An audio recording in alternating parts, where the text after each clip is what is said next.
արդյոք ճանապարհաշինական ամբողջ բլոկը գլխի նախարարության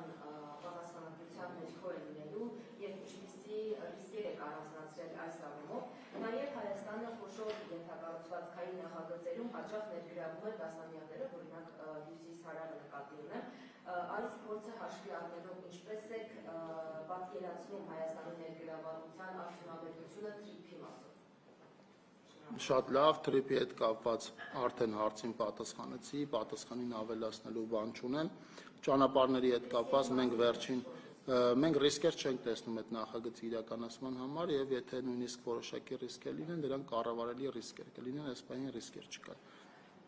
Ինչ վերաբերում է ճանապարհներին, ապա պիտի ասեմ, որ 2018 թվականի ընթացքում 18 թվականից սկսած մինչև այս պահը մենք շուրջ 5000 կիլոմետր ճանապարհ ենք կառուցել, վերակառուցել Հայաստանի Հանրապետությունում եւ այդ ճանապարհների որակական ցուցանիշները բավարար են մեզ համար,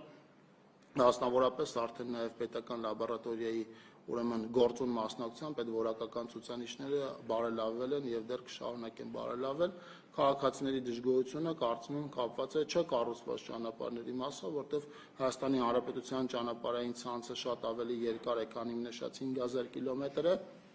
բայց ուրախությամբ կուզեմ արձանագրել, որ մենք եւ պետական համաֆինանսավորման ծրագրով եւ պետբյուջեի միջոցներով ենք աշխատանքներ իրականացնում ճանապարհներին եւ հույս ունեմ եւ վստահ եմ, որ Հայաստանի քաղաքացիների համար այդ փոփոխությունները ակնհայտ են, ակնառու են, հաճելի են եւ իրենք մի բան արդեն սովորել են այդ փոփոխություններին, ինչը դրական է։